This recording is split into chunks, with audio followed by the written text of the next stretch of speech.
please? Well, I've been ready long before you came. Yeah, sir.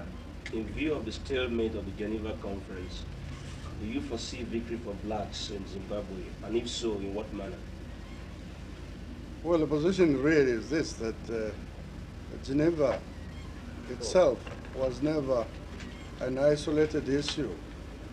Geneva came as a result of the sacrifices of blood and sweat of the people of Zimbabwe, assisted by the progressive world, so that if the pressures applied on the regime and those that support the regime are not sufficient, and they are not yet ready to come to terms with the reality of the situation in Zimbabwe, then there is only one course, which our people have already followed, that is sacrificing their utmost, their lives to free their country. And that would mean the intensification of the armed struggle in order that those who want to continue to subjugate others fully realize the implications of such action. It must be perfectly clear that the failure of the Geneva Conference, if it does come, it will not be because of the intransigence of the nationalists, of the freedom fighters, but it will be the stubbornness of imperialism in Zimbabwe, which Africa has pledged itself to support us in uprooting, not only in Zimbabwe, but in all parts where this evil still lingers.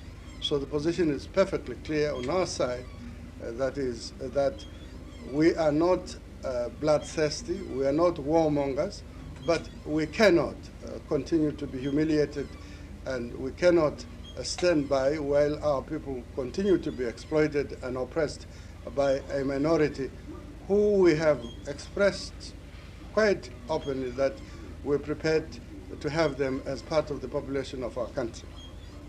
Yes, sir. At the Geneva conference, it was widely reported that besides the 4 African delegates led by known leaders, the Zimbabwe People's Army, the ZIPA, also sent a delegation, an official delegation. How do you explain the situation? This is surprising that I get this question from you, a young journalist in Africa who should be aware of the true facts in the struggle in those areas where we're still struggling. We have repeatedly made it perfectly known that ZIPA is not a separate unit. ZIPA is a part and parcel of the liberation movement, that is, of ZAPU and ZANU.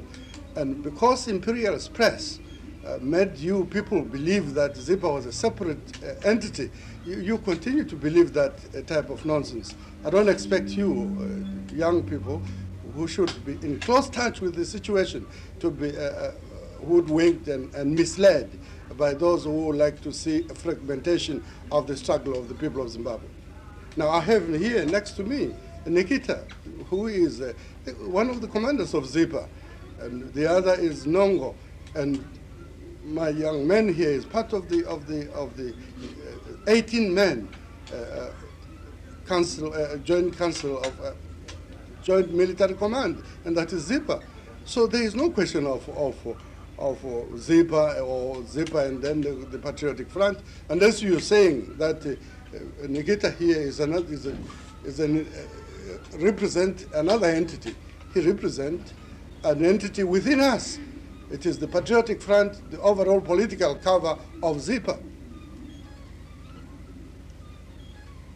It is assumed, sir, that your popular home base has been considerably narrowed, with much of your support eroding as a result of your earlier negotiations with Smith. Do you think the situation has improved since that last talk with Smith? Now, this is again another manifestation of imperialist propaganda, which you unfortunately seem to be suffering from. There never been time where my popularity in Zimbabwe has waned. my people knew what we were doing. We didn't just enter into those negotiations by ourselves. It was a question that was brought to us by our brothers, the heads of state of the frontline countries.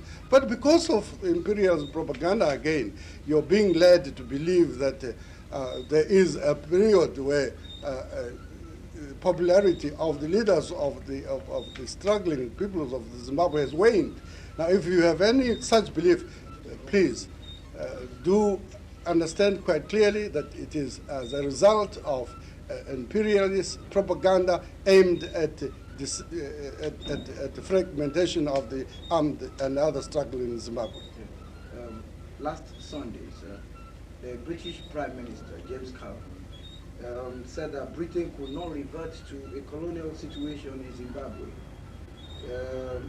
He said it has not been a British colony for many years, and therefore, apart from certain pointed responsibilities, the British government was not prepared to assume a colonial role.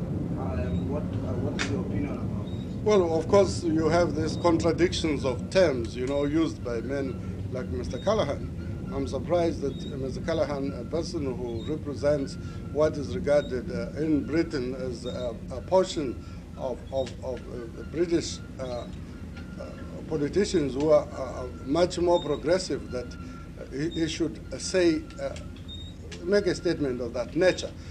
Southern Rhodesia has always been a colony of Britain, but because of terms aimed at confusing issues, Britain will say she is not the colonizer in Southern Rhodesia. Britain is the colonizer of Britain, and we have said in that capacity Britain must decolonize. Now, of course, we do not want a further increase of British power, but we say Britain must use the present link with her colony of Southern Rhodesia to decolonize, not to recolonize. And of course, we don't want them to reinforce their colonizing forces in that country. About the deadlock being on the key ministries. Now, you are talking about those people who accept the Kissinger package. We don't accept the Kissinger package, and therefore, the suggestion that the ministries of law and order and that of defense should be held by the regime doesn't arise. It doesn't rise as far as we are concerned. What we are concerned with is to create a machinery for the transfer of power, and the question of ministries will be distributed by us and given to those who will better handle it. It's not that question of the Kissinger setup that doesn't arise as far as we're concerned. Our position is clear, my dear. We did not start struggling against our oppressors because certain powers wanted us to do that. We did it on our own, and what we seek in Zimbabwe is not an independence based on relationship with this world power or the other. We are seeking here an independence of our people based on the beliefs of our people. We have in the process got assistance from those who are willing to assist us. We've been assisted by the Eastern Bloc, particularly the Soviet Union and the other Eastern nations. At no time have these people said they wanted a part in the running of Zimbabwe.